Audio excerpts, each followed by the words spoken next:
The last two sampling techniques that you should know are grouped sampling methods. And what I mean by that is before you get your random selection of elements of the population to make up your sample, you subdivide the population in some way, right? So the first one we're going to look at is called cluster sampling.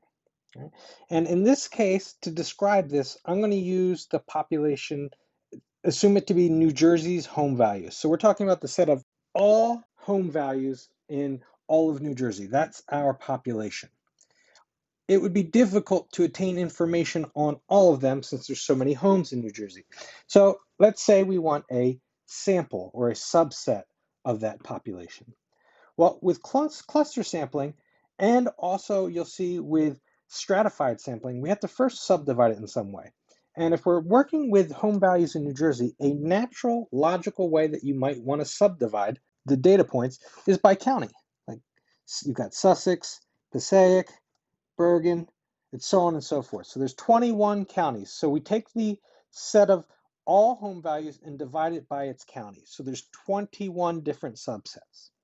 So that is the subdivision, or what I call the grouping of the data first. Then, to do cluster sampling from there, with cluster sampling, you are going to take a fixed number of subsets and use all the data points in each of those. So for example, and you don't pick what your favorite. So let's say you're from North Jersey, you can't say, oh, I'll take Sussex, Passaic, Bergen, Warren, Morris, so on and so forth. You would randomly choose. You could use a random number generator, for example. So notice these all kind of depend, not kind of, they all depend on the random generation in some way. Let's say you randomly choose 5 of these counties, and let's say it pops up to be Monmouth, Camden, Essex County, Warren County, and Cape May County. You randomly chose those 5. Again, picking out what you like is not a random choice. So you randomly choose those 5. In cluster sampling, you would then use all the values of all the homes in each of these 5 sets. That would make up your sample. So it would be a large sample, of course, because there's lots of homes in each of these counties. But you would use all of those in this, you would use all the homes in each of these counties, and that would make up your sample. So again, cluster sampling, you first subdivide in some way, and this is subdivided by county, and then you randomly choose however many counties you need, and from those counties, you get all of the home values in each of those counties and to make up your subset. So of course, there's some potential weakness here. It's completely leaving other counties out.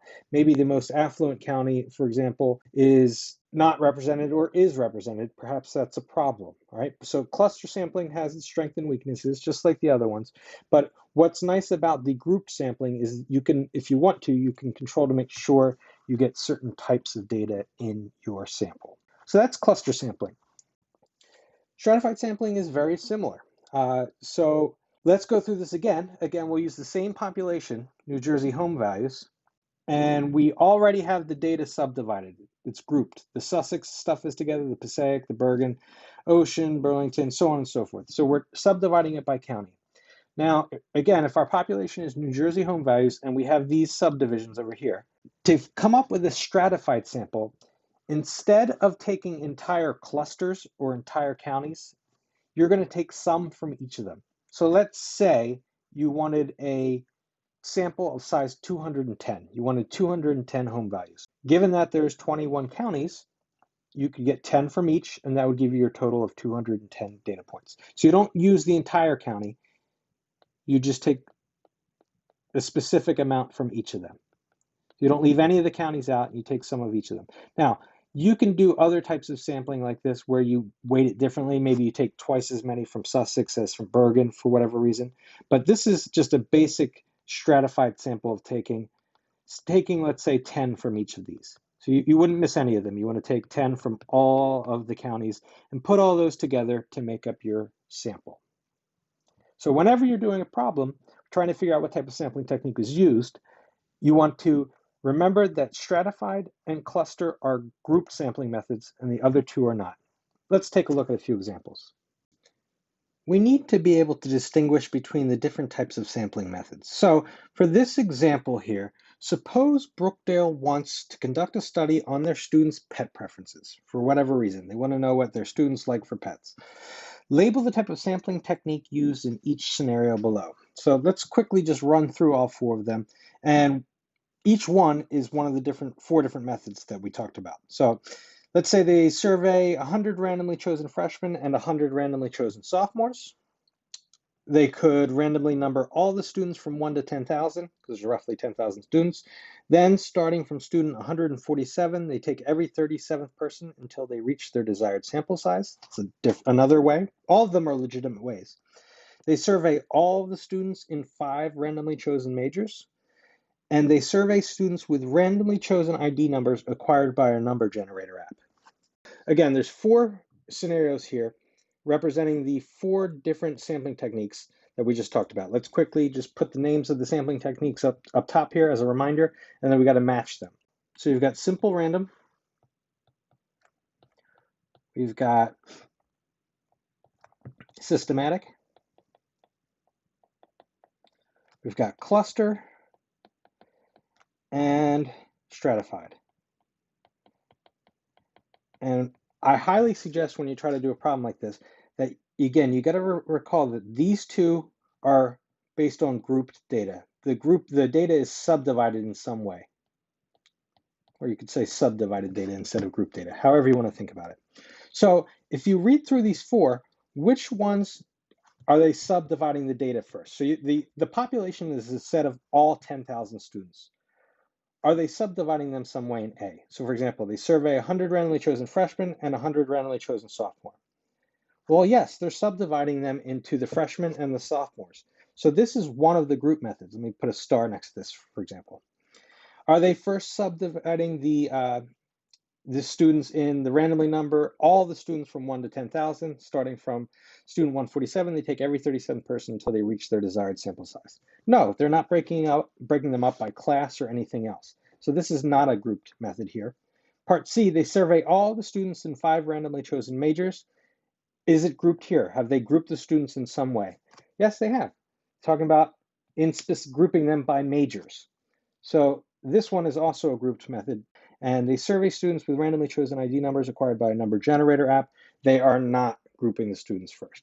So basically these 2 starred ones we know are cluster or stratified, each one of them, and the other 2 are simple random and systematic. So let's go through, maybe we'll do these the non-starred ones, the non-grouped ones first. They're usually a little bit easier. So they randomly number all the students from 1 to 10,000. Then starting from student 147, they take every 37th person until they reach their desired sample size. When I look at this, I think, well, this is kind of old school. You're numbering everybody, and then starting from a specific spot, you take every 3rd person, or in this case, every 37th person. This is what we call a systematic sampling. And then part D, which is also a non-grouped type scenario, they survey students with randomly chosen ID numbers acquired by a number generator app. If they're using a random number generator, that's like pulling names out of a hat at random, that is simple random sampling. So now we have 2 scenarios left, again, the group scenarios. So they survey 100 randomly chosen freshmen and 100 randomly chosen sophomore. So they're taking the set of all students, and at the community college, the students are either freshman or sophomore. They're breaking them up. And if there's 10,000 students, there's way more than 100 freshmen and way more than 100 sophomores. So they're not taking all the freshmen, they're not taking all the sophomore, they're taking 100 of each of them. Is that stratified or cluster? Remember, cluster means to take the whole subset. They're only taking some from each of them, hence this is a stratified sampling method.